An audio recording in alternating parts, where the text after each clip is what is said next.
Hello everyone, and welcome back to another episode of On the Bright Side. I'm your host, Caroline Susko, and I hope you all are doing your best to look on the bright side.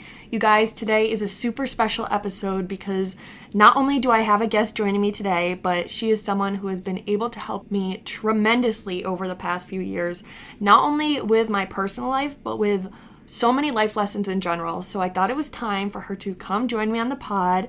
So let's welcome my therapist, Billie, onto On the Bright Side. Hi, Billie. How are you? Hi. Good. Thanks for having me. Of course. I'm so excited we're doing this because I feel like the conversations we have are so easy that I feel like they just need to be an episode without the names. Right? I feel like we could do so many episodes and it would flow perfectly. Right. So today we're just going to pretend the mic's not here. Right. We're going to have a session without the mic. And no name dropping. So Billie, first, if you want to introduce yourself a little, like, about your degree, and we can go from there just so people kind of have a background about who they're listening to today. Sure. So, like Caroline said, I am Billie. I am her therapist. I work for Evo Life Counseling and Coaching here in Bolson Lake. I am a licensed social worker, and I have been treating in private practice for a few years now, but I have a long background in substance abuse treatment, mental health hospitals, and then for a decent stretch of time was also a probation officer. So I've kind of been all over the place as a social worker. Yeah. And me and Billie has been super nice because we've clicked super well, and that'll actually bring me to my grateful. But so actually, before we get into this episode, because I feel like we're just going to dive right in, how about you start with your grateful of the day, because that's how we set the episodes. I mean, you know how they work. You listen to them. I do. So if you want to go first. I fangirl over Caroline and all of her content. So my grateful of the day is having the privilege to do something I'm very passionate about every day. And as an additional perk, get paid to do it. And I love coming to work, and it never feels like work to me. And today specifically, I feel really grateful that I get to give more of my knowledge to a bigger audience of people. Yeah, I'm so excited because, like, during sessions, there will be things where my jaw just, like, drops open by the end, and I'll be, like, on the way home, I'll be like, yes, I'm, like, so ready to do this day. And I feel like everyone needs that. So this was, like, a perfect little duo. But my grateful today is definitely having a therapist I click with. I feel like it's a very hard thing to find, especially, like, with how crazy and energetic I am. Like, you really have to understand me. And there was therapists I had, because I've had them since, like, 6th grade, and it was, like, a dreadful process. And now, like, I'll be going, and my mom will be like, are you okay? I'm like, yeah, I just go because, like, I need to talk. Like, it's like a vent session.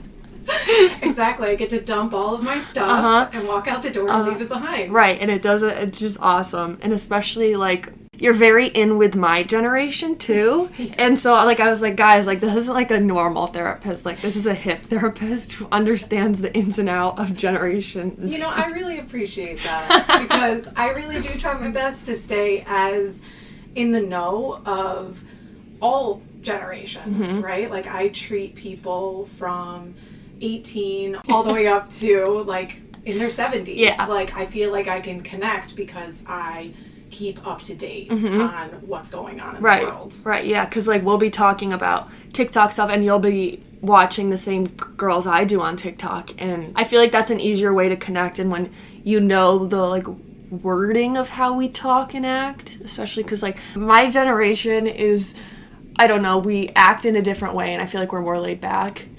Yeah, I mean, like, I think that each generation has their trends and their go-tos. There's a reason why there's always funny things about what millennials do versus Gen Z. But I think in order to connect with both generations and both types of people, you have to know what each of them are doing. Right, exactly. And me going in here, I'm always talking about influencing and, like, how I want it to be my career. And, like, if I talked to that to someone who didn't know, like, it wouldn't click. It wouldn't be that connection because they wouldn't understand that passion. Right, you know? right. You run the risk of feeling dismissed by them or, like that's not a real job or whatever. And, I feel like I completely understand that you can make a flourishing career in influencing. Yes, yeah. All right. So we have so much to talk about, so let's just get right into today's episode. All right, so we were in a session the other day, and what was it we started on that, like, made us get to this idea? Well, I think initially we were talking about, difficulty in relationships.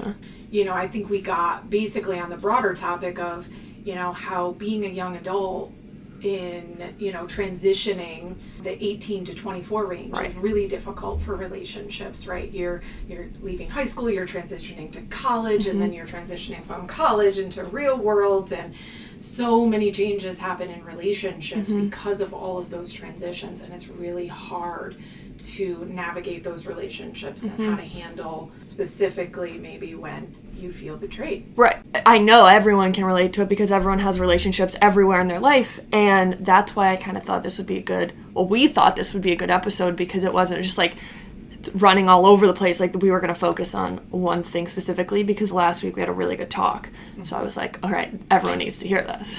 But yeah, we all know what it's like to deal with someone difficult and let them make you feel like you're the problem, but then it's a whole other thing where we tend to let people who wronged us consume so much of our energy, and like where our energy goes to the person who hurts us, it makes the problem grow. And it's exhausting in itself, one, and two, it feels like no matter how much you don't care anymore, there's still always a part that's hyper-focused on the person and what they did to you. So I think we should start there and getting into that and just focusing on first actually focus on the difficult relationships and go from there. Yeah. Is that what we want to do? Definitely. Okay, cool. Yeah. Okay, so I feel like first let's get into why is it so much we focus on these bad people doing bad things versus the amazing people in our life that we have so many of, like where our energy tends to focus on that little negative versus all that positive around us. Yeah, so really frustrating because I know that, oftentimes like we logically understand that we have people in our lives that care deeply for us, that we love so dearly, that are great, and we have great things in our lives.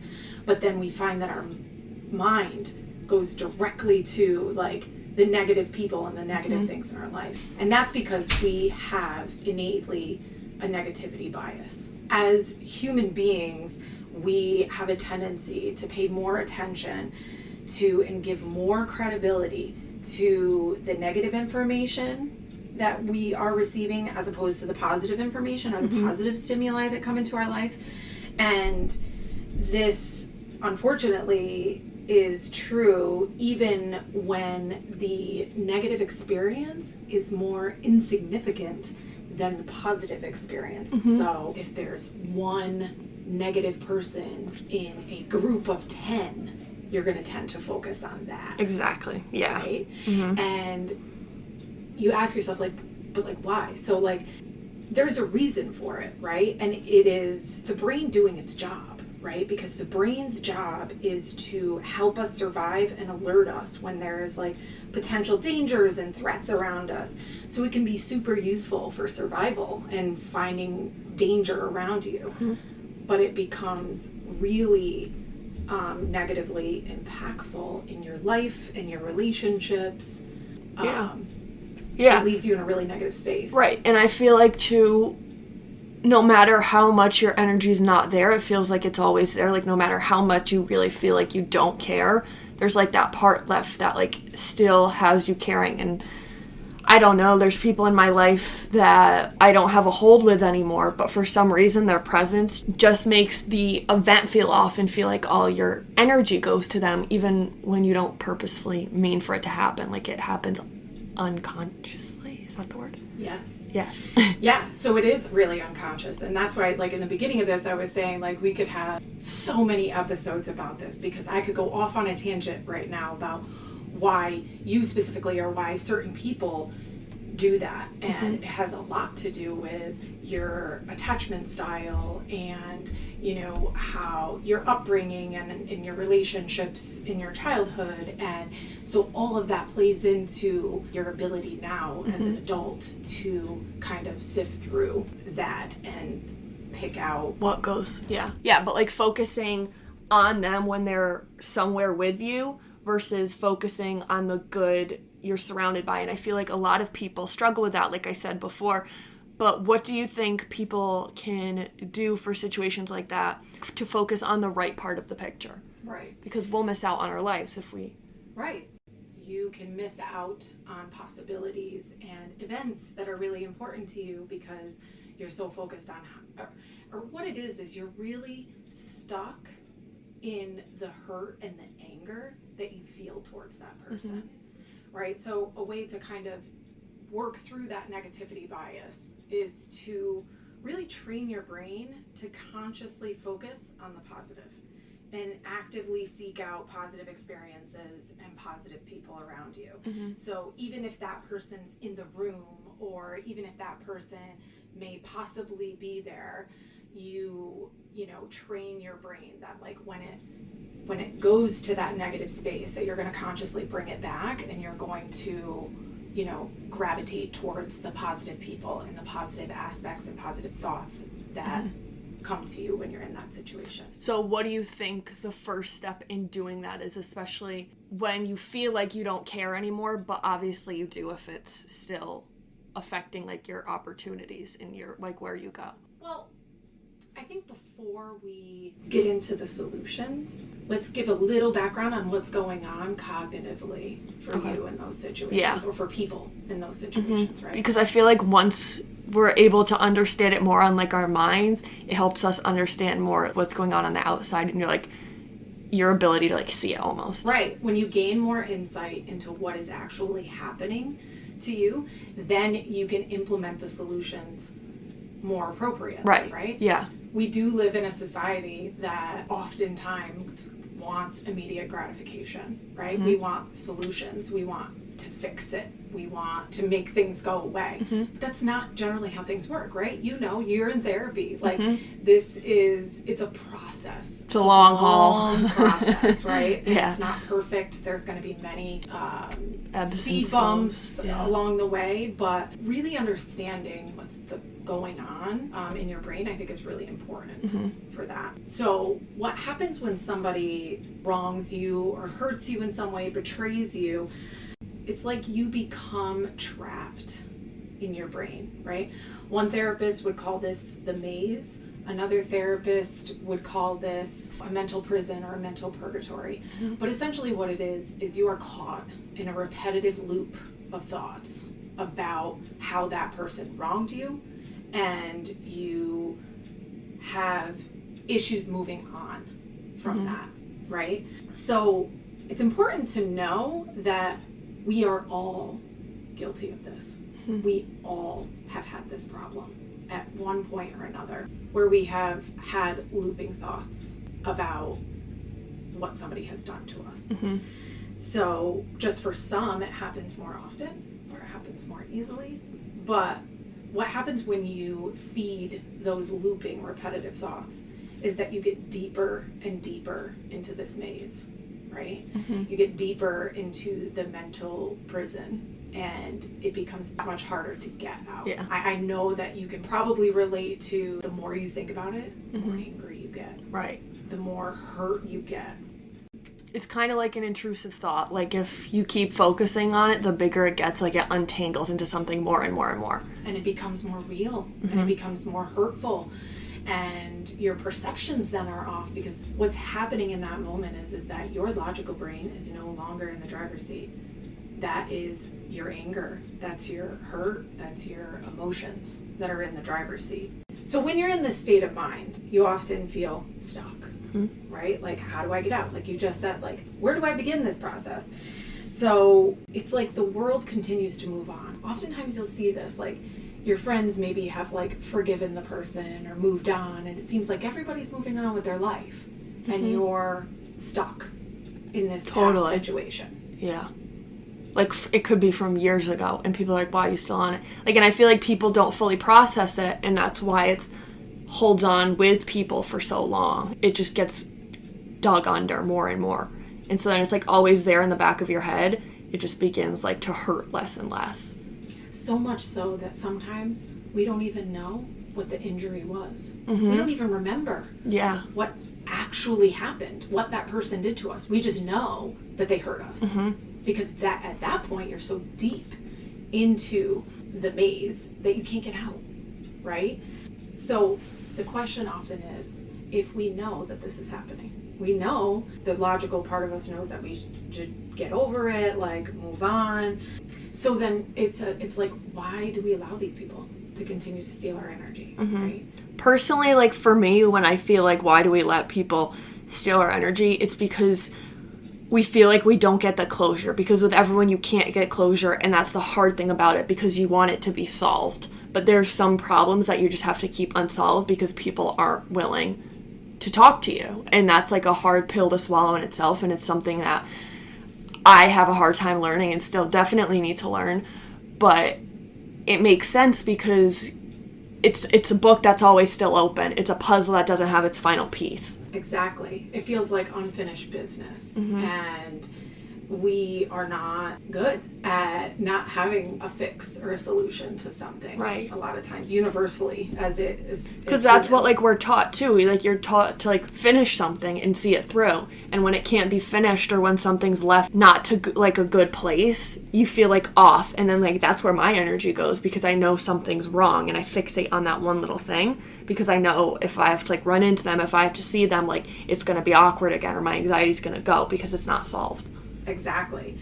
And what's happening there is this very universal belief that we all have, that the world is and should be fair and just. But what we know is that that's a myth. Right. We're just taught that from when we're little, like, good things happen to good people. Like, we've said that so many times. Sorry, I probably took those words out of your mouth, but we've said that back and forth so many times that, like, when you're little, that's all you think about. Right, because if you picture like a 4 or 5 year old, it's completely developmentally appropriate to teach them that when they are good, good things happen to them, and when they're bad, bad things happen. It's a really appropriate way to organize the world in the brain of a 4 or 5 year old. But as adults, we logically understand, like, you and I can talk about how the world is not fair, that tragedy happens to really good people, and there are, serial killers who get away with murder, if we're gonna talk about our obsessions with true crime that we have these days, right? But despite knowing it, we hold on tightly to that deeply ingrained belief that the world is fair. And we're often trying to balance the scales of justice. So you think things like, if you could just understand why they did what they did, or if they truly understand how I felt, then I would feel better. Or if they apologized to me for their behavior, if they did X, Y, Z. Like, have, like, a closure conversation. Right. That's what we're always looking for. Will be balanced. Yeah. Right? Mm-hmm. And then you can feel like closure and feel really content and like the weight move off. on Exactly. with your life. And then you can go back to this belief that the world is in fact fair. But like you said, there are a lot of times that's not going to happen. Right. It's two reactions too. Like, some people aren't just going to want to touch it. Some people would love to dig into it. It just depends on the person. And sometimes, no matter what the background was, no matter what the problem was, no matter how much it meant to you, it could have meant nothing to them.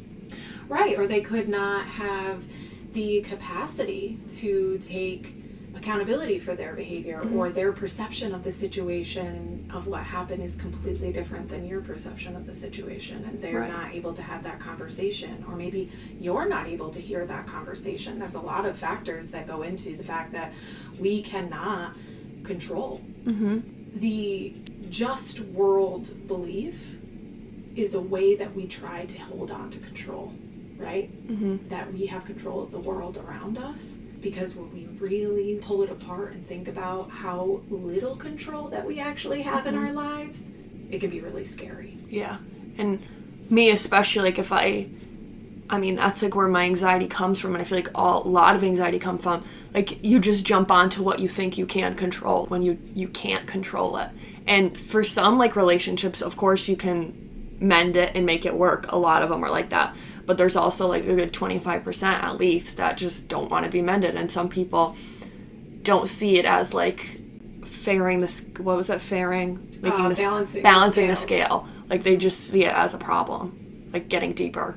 Right. I mean, how I feel about a situation could completely different than how you feel about a situation. And, you know, like I said, there's so many different factors that are going into how we handle, how we communicate.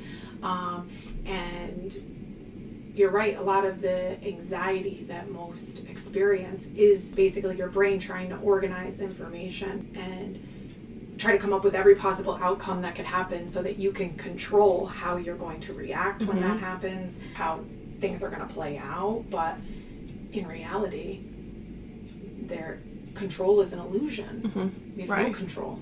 Right. So where would you say we go from there once we realize we don't have control? Well, I think first and most importantly is to know that until you can truly accept that a fair world or just world is a myth and a false belief, or let go of the belief that you can and need to balance the scales and you have control in these situations, you will continue to feel stuck. So in order to let go of that just world feeling, you're going to have to replace it with something bigger and more powerful. But oftentimes that's going to be something that is not exactly tangible. It's not going to give you control. It's just like letting go of that. So it's basically the belief that the universe will take care of it. You know what I mean? Like, that you're not responsible to fix everything, to balance the scales, and you have to move into this place of, you know, what we often call in the field radical acceptance. I kind of feel like what's helped me is to kind of recognize what that person has brought to your life, because before they ruin your life, not ruin, before they do something to you. Before sometimes it feels like they ruin parts of your life. Yes, but before that, there was obviously something there. There was a point of love. There was a point of friendship. There was something there before it went downhill. Like, it was going uphill before it went downhill. And I feel like it's important to realize that everyone brings something to our life, whether it's good or bad. And it's just starting to shift your perspective to see that. Yeah, exactly. And with the radical acceptance is that, you know, people are going to be who they are, and people are going to do what they do, and you're not going to have control of that. What you have control of is you and what you tolerate from other people or what kind of boundaries you put in place. But you're right, focusing on the positive parts of what that person brought into your life. Right. You know, like if they were your best friend, like relationships come and go, that's life. And in the beginning, we talked a lot about young adults and why that's such a difficult period of time. And you're really transitioning from this place of friends out of convenience, right? A lot of the times we made friends because we went to school with them, they were our neighbors. They were in close proximity to us. Right. But to think that you and all of those people are going to grow into adults, are going to learn all of this stuff about yourself and still align with each other is really hard to do. Yeah. Now you're transitioning into making friends and relationships out of having the same beliefs and having the same, you know, personality characteristics, like values, rather than convenience. Yeah. And I feel like looking at the relationship more as like, it served me for this part of my lifetime is one way to look at it versus like, oh, this is where it ended. Instead of looking at that part that went south, you have years of wonderful memories and wonderful relationship. It outgrew its lifespan. Exactly. And in order to do that, you have to do that really scary and sometimes really difficult act of forgiveness. Like almost just forgiving them for yourself, not even for them. Whenever I talk about forgiveness, I have to say immediately to people, remember, forgiveness is always for you. It's not for the other person.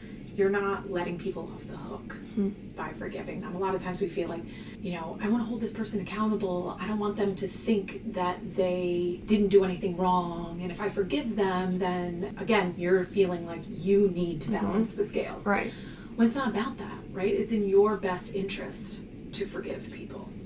And instead of thinking that it is for them and thinking it's for you, you're permitting yourself to let go of the hurt and move on. So I get that forgiveness and like what we were saying, how it's easier for ourselves, but why do you think it's so hard for people to forgive? Well, I think because it's the literal antithesis of what we feel in that moment, right? When somebody wrongs us or betrays us, the last thing we're usually thinking about is, how can I show this person empathy and love and forgiveness, right? Because we're so hurt, we're so stuck in that feeling. Rightfully so, right? Like, I'm not invalidating that feeling of anger and hurt. It's just that you know that you don't want to live in that space. You don't want to allow these people to rent space in your head or continue to steal your energy when they could very likely just be moving on with their life. Right, because it's exhausting. Like, it's almost frustrating that they're in your head, that they've taken so much away from you already, and they're continuing to just dig at you. It's like another subconscious thing where you don't realize they're just always in the back of your head. It's just there. They're not actively in your conscious brain. They're like knocking on your subconscious. There's like this, should I go to this party or should I go out with my friends to do this because I'm worried that this person might be there. And it's like, that the logical part of your brain is telling you like, I don't really care what this person thinks about me, but your subconscious, which is our, your self-esteem, your attachment, your emotions, right? And that's the part that's still hanging on to it. And I feel like it's a lot of the what ifs too,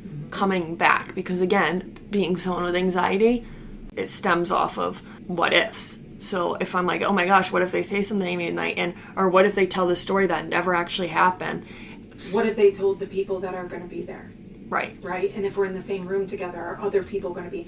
And that's, again, could be a whole nother episode, right? On our insecurities and how we bring them into situations. And we make assumptions about what people perceive us as. But it's about working really hard to consciously remember that using love or empathy and forgiveness is for you. It's the most important aspect of this, right? Because like, I would never tell my clients to do something because it's just what was written in a book. It's the best thing to do, or it's what I would do, or whatever. It's in your best interest to do this for yourself. So what you're saying is forgiveness is inner work. So do you think forgiving and forgetting is really a thing, or do you think people will always tend to hold on to that? Like, do you think they can fully forget? Well, I think it goes back to what we talked about, focusing on the part of the relationship and like what it brought to your life. I do think that forgiveness is, like I said, very important for your process and for your healing. But I don't think that forgetting is necessary for healing, right? Like, I think that, yes, you're going to forget in the sense that you're not going to think about it on a regular basis. But I think that these experiences or these relationships are us learning. So we can take this situation or this incident that happened and learn from it and grow and figure out, okay, well, I don't want this to happen to me again. So what kind of boundaries do I have to put in place with people? What do I have to say? Or what kind of people do I want in my life? Right. And I think that's, you can forget in the way that you can let go of the hurt, but you don't have to forget about the lesson. Right. And I feel like that is also about like protecting your peace and what you have to do to be able to not forget completely, but forget the hurt by like not going into those situations again. Like knowing what you can handle. Yeah, it's letting go of the hurt, permitting yourself to move on, that you don't have to hang on to this, and you are allowed to feel peace and comfort, and you can feel confident that you did everything you could in the situation, and you're ready to to move forward. And then from there, what's the next step in moving forward? Okay, yeah. So in moving forward, obviously different tools that you can use and different kind of coping mechanisms, right? So it's like, yeah, we could talk about, we went over what's going on in your brain and like, you know, where you need to get to, but like some people work really well at doing some kind of visualization of some sort, right? To kind of bring that peace and that feeling to you. So one of the tools that's described by another therapist out there is called active love. This tool, I know for some people, the act of showing love or giving love or compassion to somebody that has wronged you feels wrong And right? hard. It's like gross. It feels really hard. I mean, I have some people where I'm like, okay, so let me preface this with, I understand that this is really hard for you to do because I can relate to that. I know how that feels. Everybody knows how that feels, right? That like, it's literally the last thing that you want to do. But again, reminding yourself, this is not about them, right? You're not giving love to them. You're giving love to yourself, right? And so let's do this visualization together. Okay. Right? Sounds and good. we'll have your audience maybe. Perfect. They can do it too. Okay, yes. cool. Yes. So what you're going to do is you're going to imagine that you're surrounded by warm liquid light that's infinitely loving. And you're going to feel your heart expand far beyond you and your being. And you're going to become one with this infinite love. And as you bring your heart back to its normal size, this infinite energy concentrates itself inside your chest. It's an unstoppably loving force that wants to give itself away. So it's the palpable love. So, and then you're going to focus on the person who has wronged you, who has hurt you in some way. And a lot of the times the person's not physically in front of you, right? So you are not meditating in the middle of an argument and suddenly and breathe. You're going to visualize their presence and you're going to send all the love in your chest directly to them, holding nothing back. Send it all to them and completely expel that love with a deep breath. And you're going to follow the love as it leaves your chest. And when it enters the other person at their center, you don't just watch it enter them, you feel it enter them. You become one with them. And then you relax. You'll feel yourself again surrounded by infinite love, which will return to you all the energy you gave away, and you'll feel filled up and at peace. I feel like it's going back to what we were saying before about the memories that you once had with a friend. It's like all that love going out instead of all that like anger and frustration and like, oh, you didn't hear me out, like that sort of anger. And it's just all the love that they gave into your life. That's your final. It's like, you gave me what you gave me and thank you for that, but you can give me nothing more now. Right. That sounds selfish, but like for you, I don't want to say I promote selfishness, but you know, we look at selfish as such a negative viewpoint. yeah. But we should prioritize ourselves. We should be number one. And no, we shouldn't be doing things maliciously to people to benefit ourselves. Right. But we should be making decisions and showing love and creating a life that we want based on what is best for us, not what's best for everyone else. Exactly. And sometimes I feel like we mix that up. We feel like sometimes we put everyone else way too first. That's like not English, but you know what I mean. Before ourselves. Like we just keep putting everyone else in front of ourselves, and then it shows, and then we're stuck with that feeling. Yeah. And I feel once you give them all that love, it's like that chapter's finally closed and you're remembering the good of it, and that's how like the book ends.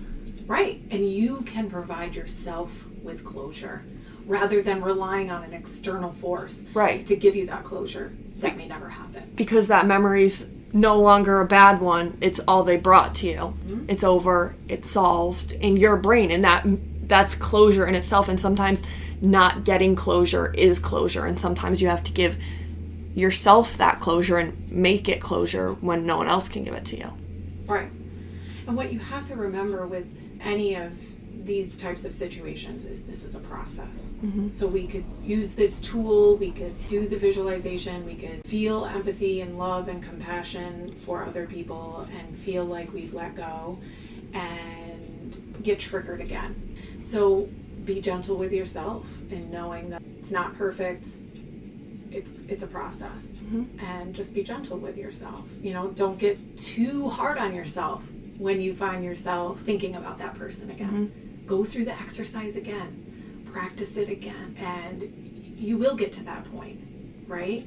Because not only are you just trying to resolve your feelings with that, and maybe you might even continue that relationship with that person, but sometimes you're also going through a grief process of losing that person. It's like a breakup, no matter if it's friends, it's relationships. I feel like with friendships, people don't really recognize how it feels like a breakup because you lost someone in your life that was such a big part, and now there's just like void of them. Yeah, absolutely. I mean, sometimes it could be harder than a breakup, right? Sometimes they've been in your life longer, they know more about you, right?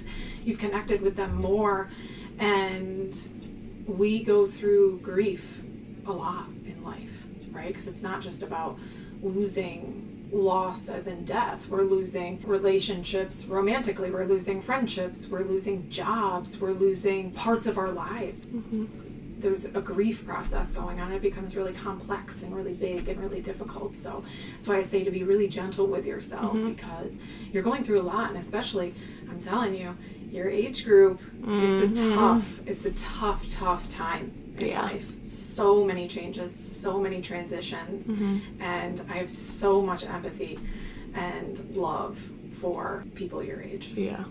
So basically, I think what we're trying to get at is more that the active love and the empathy and just working to find that common area of peace is what then can allow you to put your energy to those good relationships, towards the people that are giving you that good energy. Because if someone's giving you energy, of course you want to give that good energy back. And once you stop focusing on these people who aren't giving you good energy, you have so much room to have this good energy to give back to others. Exactly. And remember, throughout your entire life, there are going to be people who wrong you and, you know, hurt you. But there are so many other people that are going to do amazing things for you and be so important to you. And so when those incidences happen, that when people hurt you, you have a decision. And the decision's going to be, are you going to enter into your maze? Are you going to get into that mental prison? Or are you going to tap into the universe and the love around you and say, I'm going to let this go? Now that's the perfect way to end this episode. Well, thank you guys so much for listening. Billie, thank you so much for coming on. This has been so much fun. And that was a little look into what our therapy sessions look like. I think it was a pretty accurate depiction of what probably our last therapy session looked like, right? Yeah. And now there's one for you guys. So thanks so much for listening. I love you all. And remember to stay looking on the bright side. And I promise you it'll serve you really well. Love you guys. Bye. Bye.